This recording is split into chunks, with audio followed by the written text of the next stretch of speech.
Hello and welcome to Wired World. I am Rafi. Today Wired World going to show you the best and amazing invention of Apple's company, new iPad Pro 2018. Traveling with an iPad Pro isn't new to me. I've used the previous iPad Pro as my main commuter and before that, other iPads. They're great for quick reading, communicating, writing on a keyboard, and for me, that's about it. Apple's iPad Pro for 2018 is a humdinger of an update to Apple's line of iPads. The iPad Pro for 2018 comes in two sizes, 11 inches and 12.9 inches. It has rounded corners and is made of aluminum. Welcome to the new iPad Pro 2018. New to the 2018 iPad Pro, Face ID replaces the home button. There's a 7-megapixel camera for Face ID, FaceTime and, of course, selfish on the front. The Face ID Face Unlock system carries over from the iPhone, and so do new features for gesture navigation. With iOS 12.1, you can FaceTime with up to 32 people. The back is home to a 12-megapixel camera. Pencil, a big improvement, but you'll need to buy a new one. The first Apple Pencil was great to use, but had a host of annoyances, especially its awkward jam it into the iPad's Lightning port charging methodology. The new Pencil has finessed the solution with elegant magnetic inductive charging. New too, is a double-tap capacitive sensor on the iPad's lower third, which makes a single action happen. Apps need to activate it individually. iOS 12 doesn't make use of it, except in the Notes app. Here's one of those accessories, the second generation Apple Pencil. More on this soon. Here are some shots with the second generation Apple Pencil.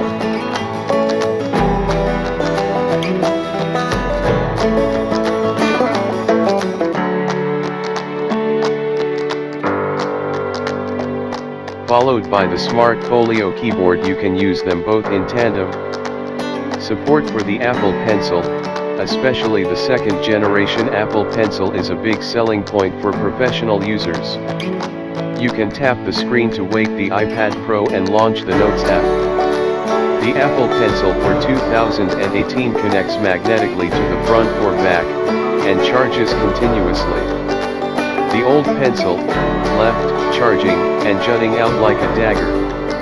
The new Pencil, right, charging up top, very nice. Folio case keyboard, nice, but where's my trackpad? I'm a writer. So, for me, a computer is something I can write, edit, and publish on. The iPad Pro doesn't do that much more for me than previous iPads in that regard. The new keyboard case Apple makes is much better designed, closer to what my favorite keyboard cases from Logitech have been. It locks strongly into one of two viewing angles, and it's reasonably lap-friendly. On New Jersey Transit, I perched it on my knees and wrote the section you're reading now. USB-C, frustrating today, promising tomorrow. USB-C has replaced Lightning as the single port on the new iPad Pro, not counting the functionally limited magnetic smart connector on the back and the side magnetic inductive charge zone for the Pencil. It sounds exciting, at last, compatibility with more accessories, and things that used to be hard to plug into an iOS device. USB-C in, Lightning and headphone jack out, yes, it happened. As rumored, Apple dropped its Lightning connector on the new iPad Pro, and subbed in USB-C. This means an accessory transition that's both frustrating and potentially game-changing. USB-C will also charge your iPhone through an adapter dongle. Your one and only port on the iPad Pro, besides that magnetic smart connector. Battery life, good enough. Apple claims the long familiar 10 hours of battery life on the new iPad Pro, matching what it's been around for years. In daily use, it's fine. I worked on it a solid, serious half day and exhausted about half the battery. It'll last a full day, but I'd take the charger. It's an upgraded 18-watt USB charger, better than the old 12-watt Lightning one, although it's also a fatter plug. But other laptops and tablets have caught up. The iPad's no longer an astonishing battery life device, just a good enough one. We'll post full battery benchmarks soon. Cellular, easy to set up, but you could also just tether.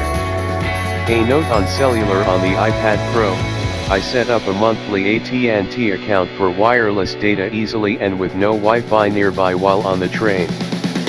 The Gigabit LTE, 4x4 MIMO connectivity is similar to what are on the iPhone XS and XS Max. Instant connection in the US via eSIM can happen via AT&T, Sprint, T-Mobile, Always Online, and Gig Sky, and global partners are available for eSIM, too. Verizon requires a physical SIM card.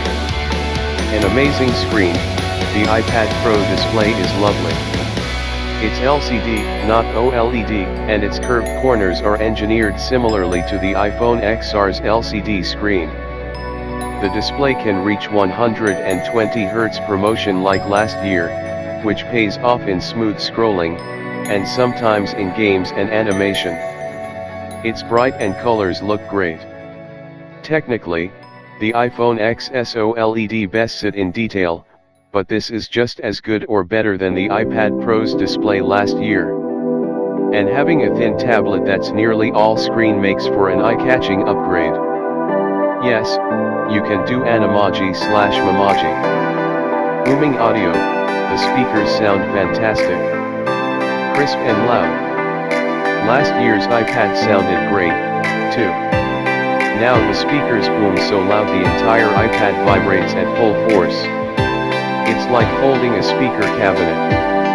If nothing else, the iPad Pro is a killer TV. The iPad Pro is packed with new tools, and 102 magnets that help accessories snap into place. This year's model is also thinner, with slimmer bezels. Here's a comparison. The profile is 0.23-inch thin, compared to 0.27-inch on the 2017 model. You can see the speakers and connector ports in these shots. Importantly, Apple's proprietary Lightning port gets the heave-ho in favor of USB-C. Inside, it runs on an A12X Bionic chip. Apple says it's faster than 92% of the world's computers.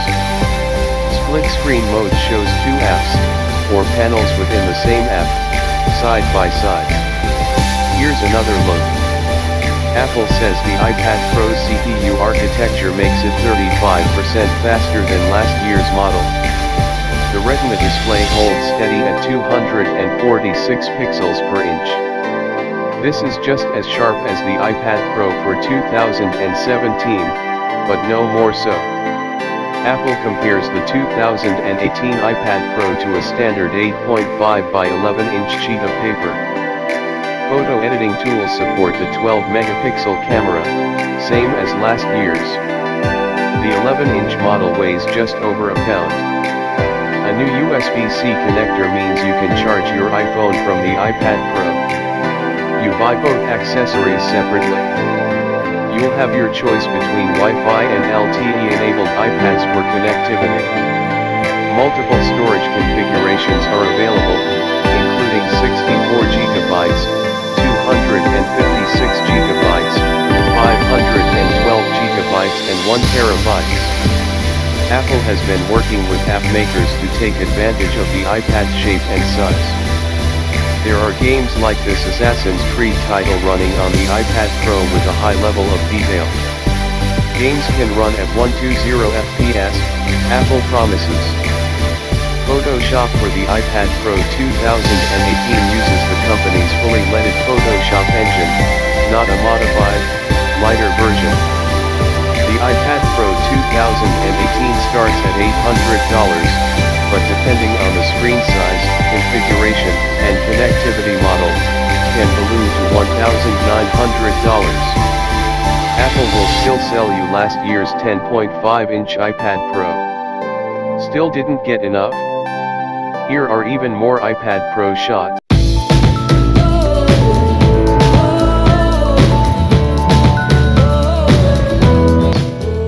You can buy the iPad Pro now for a November 7th delivery date. Read all about the iPad Pro 2018 in the description box. The iPad Pro really has the power of a full computer now, a really good one. It's just that it could be so much more, if iOS wasn't quite so limited. Thanks for stopping by. Stay connected with us by subscribe our channel and tap the bell icon. Cheers, Rafi.